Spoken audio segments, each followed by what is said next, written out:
Cheers. Let's cheers it up. So, Austin, what are we talking about today? Well, we were talking about why I'm wearing this shirt because. Well, I was kind of curious about that too, actually. So I woke up this morning and I was getting ready to go, and my wife, her sister's in town, so she's taking her sister and my daughter out to go do stuff today, and. I decided to be boring and come here. But she comes out and I'm getting dressed and she's like, I want you to wear this today on the show. And I'm like, your wife said that? Yeah. Oh. And I'm like, okay, why? And she's like, well, it just looks nice. So there you go. I'm wearing it, Yui. The man who loves his wife. Yui, be thankful. It's a nice shirt. Yeah, I like this shirt. It's nice. It's a little bit like crumply. It's nice. It's like a different kind of fabric style. Fabric, yeah, I know. It's not like it's worn. It's the fabric style. Yeah. But we're actually not here to talk about my shirt. We're here to talk about a topic that we've already discussed actually. Yeah. But I'm like I said in the previous episode, I'm at a point in my life where I think I want to readdress this. Yeah. And that is what it's like being an ALT here in Japan, and then what do you do after that? So just curious. So you said you're at a point in your life where you want to talk about this again. Yeah. What happened? What changed? Well, okay. So the last time we talked about this was what, 2 years ago? Yeah, about a year and a half. I think. Yeah, something like that. And at the time, I had just finished the JET program, and I was kind of in a transition period. Between being a direct hire teacher and previously being an ALT, right? And my big hurdle at the time was getting a official teacher's license, right? And I want to preface this by saying that the license that I got at the time was not a schooling license. Like I didn't go to a school to get a specific educational teacher's license after taking an exam, right? This is something that you can get sponsored by if you have the appropriate qualifications for by your school. And I talked about how the process of how I got that, right? But now I'm reaching a point because my school has transitioned from being a private girls' school to being an international school. An international school. I think we've changed the wording on it, but basically, right? And so the qualifications of teachers has increased, and because of that, my school is now asking me to pursue what's called a TESOL certificate. Yeah. But then that's supposed to lead into a master's program. Okay. So I'm gonna have to get my master's degree in the next couple of years, which is a big hurdle in and of itself. But it's kind of made me step back and kind of look at the education system here as a whole, in terms of what do you do if you want to be an English teacher in Japan? Right. We've had people on our YouTube channel that have asked this in the comments. And, it's kind of a weird thing because there's no pipeline system set up for being a foreign English teacher here. Yeah. You know what I mean? If you're a Japanese citizen, born and raised in Japan, you live here, right? And you think to yourself when you graduate high school or wherever you decide your life, I want to become a teacher. There's a very clear pipeline system that you go to. It's like, all right, you got to study education. You got to get out, and typically you can apply for a teacher's license depending on your degree and depending on the prefecture you're at. If you're in kind of a more high level area like Tokyo, for example, you're pretty much expected to get a master's degree. Yeah, right. Right. So you usually will get your degree in education, and then you'll go into a master's program for education. Or if you want to be a more specialized teacher, like a science teacher or whatever, you'll get your degree in science, and then you'll get your master's in education, right? But it's there's this huge emphasis on education and getting a master's degree, right? After you get that, then you get hired on, and that's your starting point as a teacher. Where I think a lot of people, including myself when I first moved over here, it's the way I would describe getting hired as an English teacher to work in Japan is very similar to how I was approached when I was joining the military. Oh yeah, talk about that, man. So what I'm talking about is back when I was young 18-year-old Austin with my nice body. Now it's not nice. We should really show like that picture of you from when you were 18. Dude, I graduated boot camp and I was always a pretty skinny kid, but like, man, I had a 6-pack. Yeah. Oh God, I missed that. Now I got like man boobs and it's just... you got a keg instead of a 6-pack. Anyways. Yeah. So so like back when I was 18, I think this is pretty common. Like when you graduate, you'll usually have a person from the armed services, like the military, basically, come as a recruiter to your high school, like kind of near graduation or sometimes during graduation, and they'll talk about joining the military, right? And oftentimes they will say the most outlandish things that just sound wonderful. Yeah. Right. So like example, like come join the Navy, like you'll see the world. You'll go see the world. It'll be so great. You'll just, it's like basically being on vacation on a cruise for like 4 years. It's like, that's some bullshit right there. Right. But it's, you know, and when I was joining the Marines when I was 18, it's like you talk to the recruiter and it's like, yeah, man, dude, you'll get this, this, and this. Like you'll be able to do this. And it's like, it's going to be super fun. And I remember a Marine recruiter like talked to me in high school. Yeah. And it was very attractive. Yeah. Yeah. And they make it really enticing. And it's like, you kind of understand why they want you to sign the paper. Right. But it was the same experience that I had going through JET. Okay. You know, going through JET, it's like, oh, you'll get to experience Japanese culture. You'll get to be like a teacher in real classes. And it's like, man, that is some bullshit. Yeah. So, you know, so can you give some like claims that you were told and then like what the reality was? Okay. So one of the things that I think, I want to talk about some of the vague parts and then I'll kind of jump into some of the claims that I was told when I was first becoming a teacher here. Some of the vague parts that I think, recently have started happening with JET is they tend to use really vague concepts instead of like really directly saying that you are a teacher. Yeah. Right? Because your job when you're a JET ALT is you are an ALT. It's an assistant language teacher. Yeah. But it's like the job requirements and expectations are super vague to the point where it's like the school can kind of just like come up with anything and just put an ALT in that slot. Yeah. And so what will end up happening is you'll get ALTs that are alone teaching class, which is what I experienced. Wow. And it's not unique to me. That'll just happen, right? You'll get ALTs who literally just are a tape recorder. Yeah. Right? Where they show up to class, they don't do any of their preparation. They just get told by the teacher to just say something. Say this phrase. Yeah, and they just repeat it, right? And you'll get kind of like everything in between.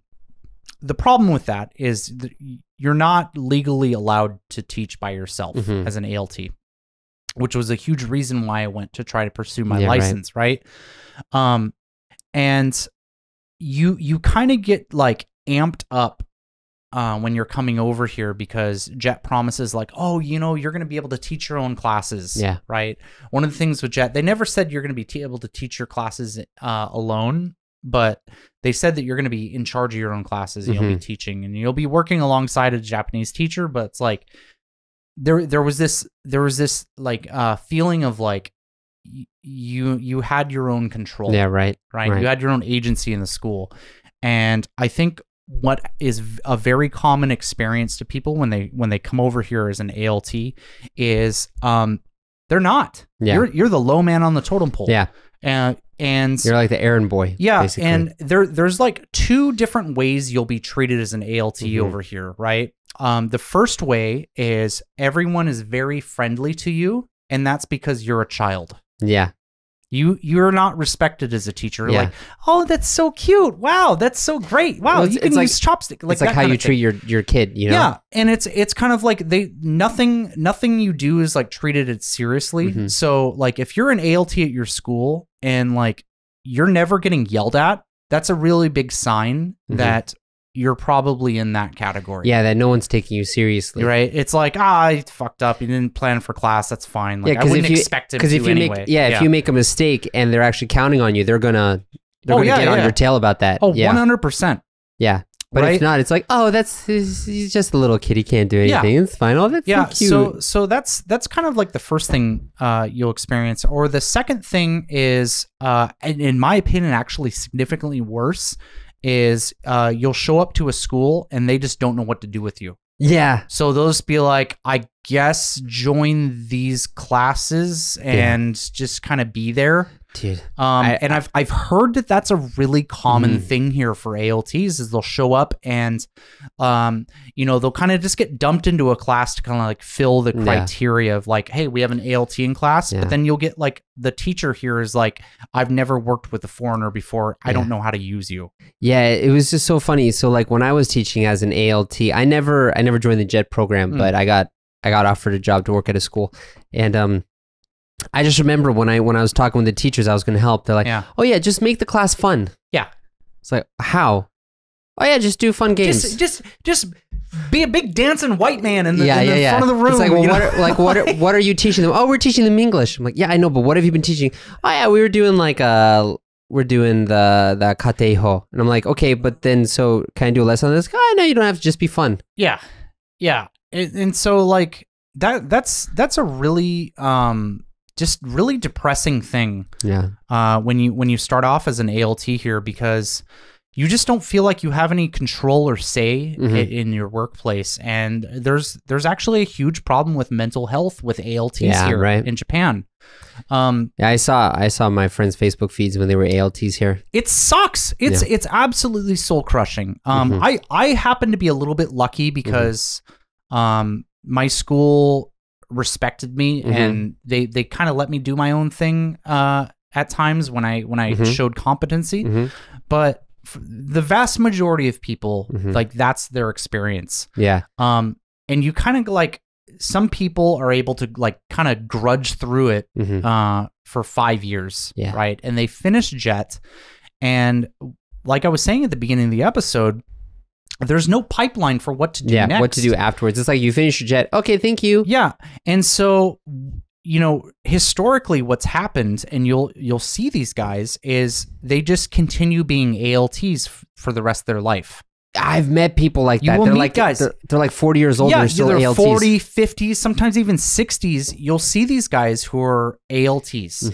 And I had some really good advice from a teacher that I really respect. She came up to me, and this was when I was finishing JET, and she said to me, like, Austin, you're very fun in class, and that's great for an ALT, but you're not going to be young for very much longer. Yeah. And it was like, that kind of like shocked me when she said that, because it's a little bit insulting. Yeah. But she's like, you're not going to be young. You're going to be old. And for ALTs, like no one wants an old ALT. Yeah. They want the young, fun person. Energetic guy. Right? Yeah. And so if you want to be like taken seriously here, like you need to really pursue some kind of like qualifications into being a teacher. Yeah. And so I've kind of like changed my tune on a lot of stuff, especially when I finished the JET a couple of years back, and I've started looking at things. And when you get out of the ALT program, whether it's JET or whatever system you're going, you're gonna hit this glass ceiling, because it's like you can register at a school and be like, look, I did ALT work for 5 or 7 years or however long you've done it, and the school's gonna be like, okay, great, so what can you do? And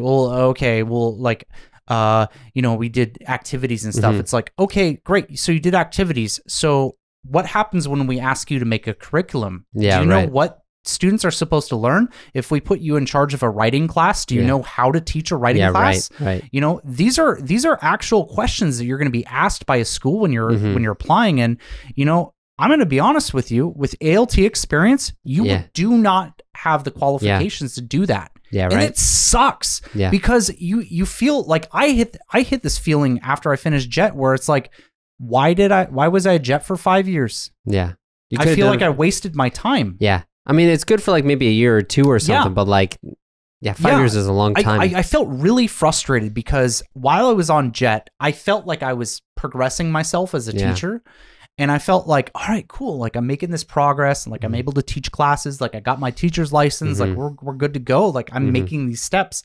And then that realization hit me after I got out of JET. And it was just like, no, I'm still at square one. I haven't progressed at all. I don't have the qualifications to teach this writing class. I don't have the qualifications to really make an actual English curriculum. Yeah. So one thing I want to be clear here though, because you say you didn't progress at all. So what you mean is that they're looking for qualifications and shikaku. You want to have like So there's two sides, right? Yeah. There's like the feather in the hat or feather in the hat.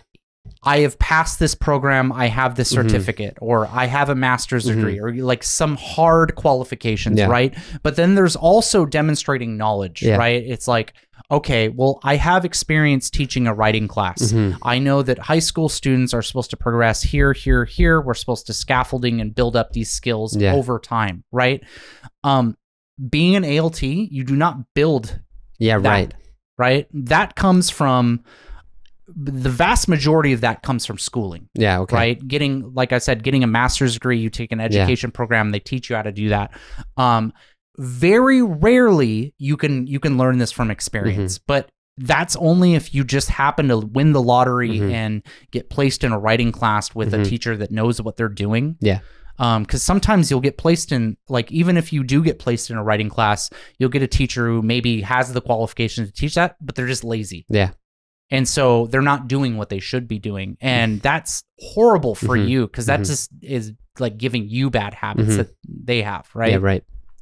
So it's like, it's such a defeating feeling. And I think that's why you typically see a ton of ALTs here in Japan and not a ton of English teachers. Because it's weird because you'll see in the newspapers, right? You'll see in the newspaper, like Japan has a shortage of English teachers. Yeah. That's something you've seen for a few years now. Yeah. Like, we need English teachers. Yeah. And I think what a lot of people end up thinking is like, oh, we need more ALTs. But actually, not really. Yeah. There's a ton of ALTs in the country. Like, it's actually a pretty competitive job market. Yeah. Because the demand for it is not meeting the supply. Yeah, right. Right? But the problem is it doesn't pay very much. Yeah. Right. And so if you want to support a family, it's like really hard to support a family with an ALT income. Yeah. Right. Yeah. And, what I think a lot of ALTs don't realize is like they need the qualifications. They need like the hard qualifications. Like if I were giving advice to a person, like they just got on JET or maybe they've been in JET for a while, get a TESOL certificate. Yeah. And what I mean by that, because it's again, even the certificate's misleading, right? Because the cost for a TESOL certificate ranges from $300 to $10,000. Yeah. Okay. Wow, that's a big jump. And so let me explain this, right? So you can sign up for a 40-hour course for $300 and get a TESOL certificate. The problem with that is you're paying $300 for a certificate. Yeah. And what schools really want with this TESOL certificate is they want the knowledge that you got in class. Yeah. So when they ask for that, they're actually really asking for you to go to an accredited like university and take like a 120-hour class that's going to cost from like $6 to $10 grand. Yeah. Because they don't care about the little slip of paper. Yeah, they want you to attend classes so you understand like how to actually build a curriculum for these classes. Yeah.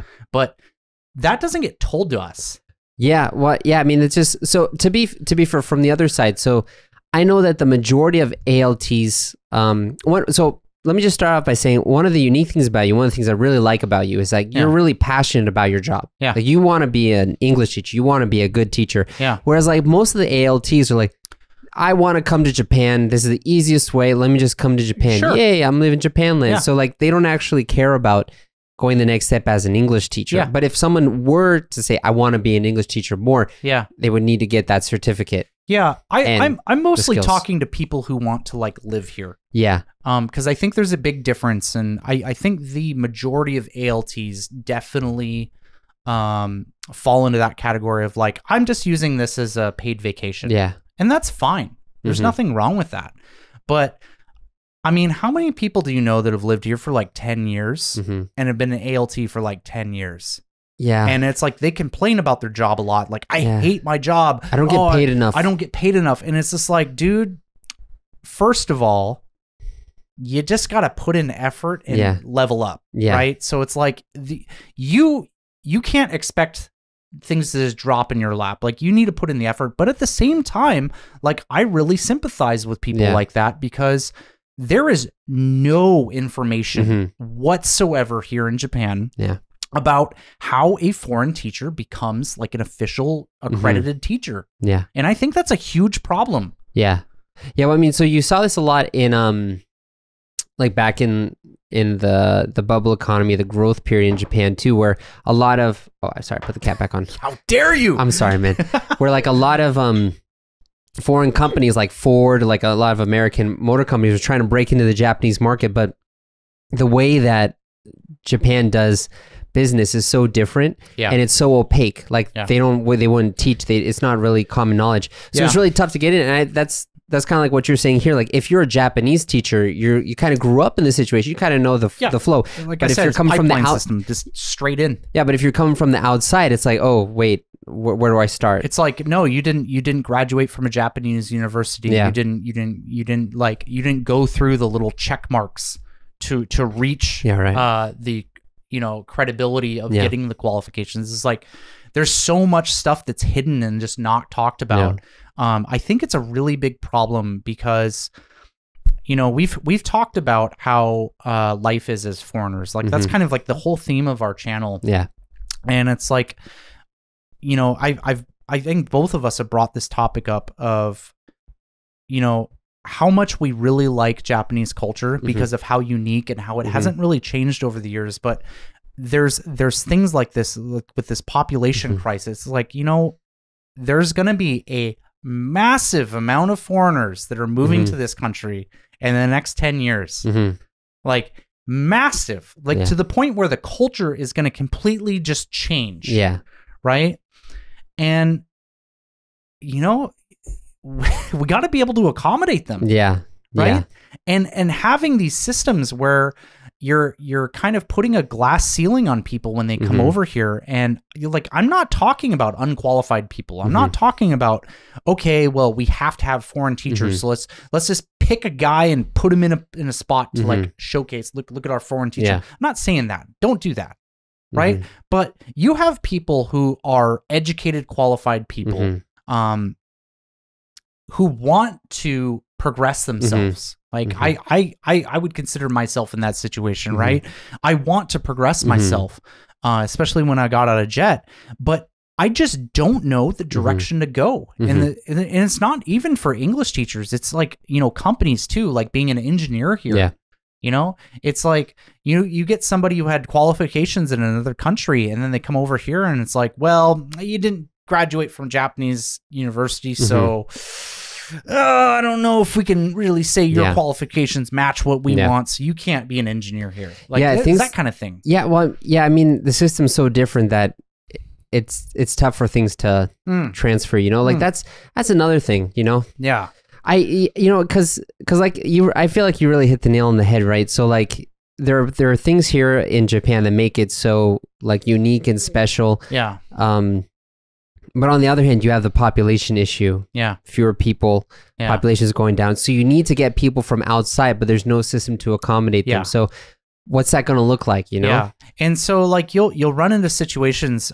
So I know specifically like the English teacher thing is a pretty, I would say most people are kind of aware of it. Yeah.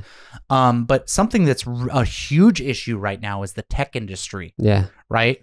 Well, first of all, coders don't get paid enough here. Yes. Well, so that was something I was gonna comment on. So you'll get people in the tech industry, but I want to bring this back to English because I'm more familiar with it. So you'll get teachers over here, right? And you'll get somebody with qualifications to be an English teacher. Either they have a master's degree, they have a teacher's license back in their home country, or whatever, right?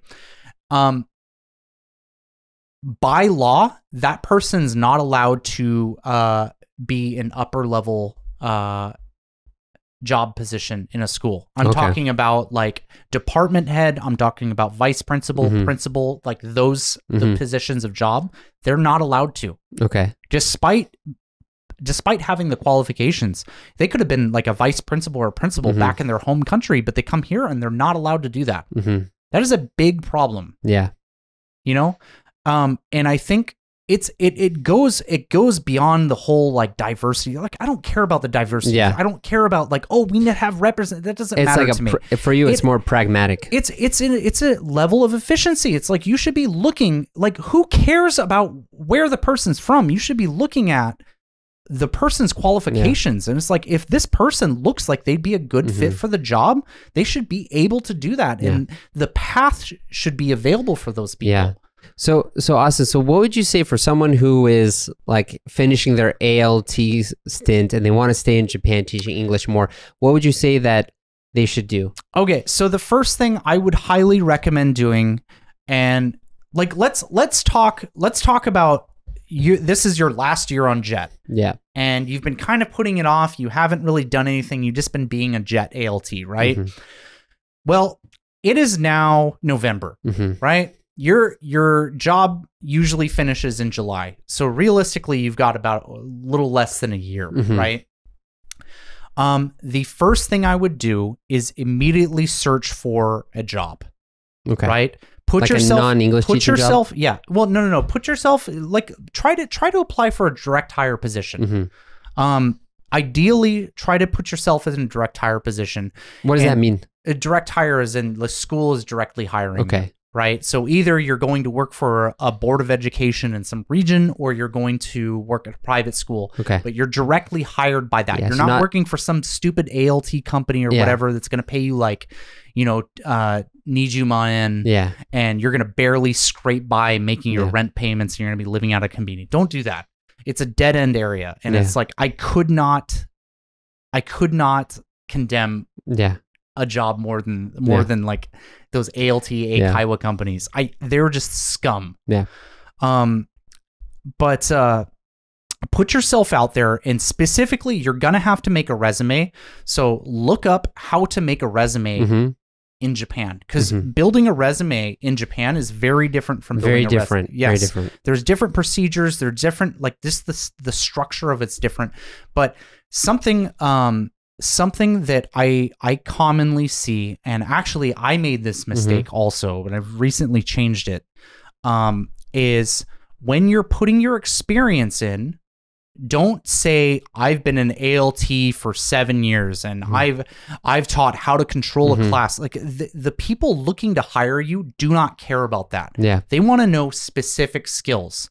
So if you're writing down your experience, write exactly what you did. So, for example, if you did a writing class, it's like I taught a writing class for 3 years.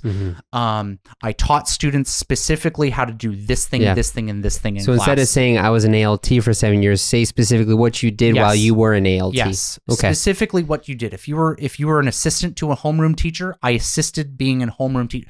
Tell the person exactly what you did. Don't do this like vague crap where it's just like, I know how to control a class. I have good speaking skills. Yeah, like, you want to give the reason for that in the resume. Yeah, so like the person hiring you knows exactly where they can put you in the school. Yeah. Because that's the real reason why they're looking at the resume. They're not looking to see, well, is this guy a nice guy? Do they know how to like, conduct themselves in class? And they don't care about that. They want to know, okay, can you fill this position? Where do I put this person in the school? Like, do I put them in like junior high first level? Are they teaching basic elementary English? Or are they going into an advanced writing class? Like they need to know which position. So not just teaching like the kind of class that you did, also tell them the level of the class that you did. Exactly. Too. Okay. Exactly. That is the first thing I would recommend. The next thing I would recommend is saving up any amount of money you can, possibly even looking into loan opportunities if you are working for a school.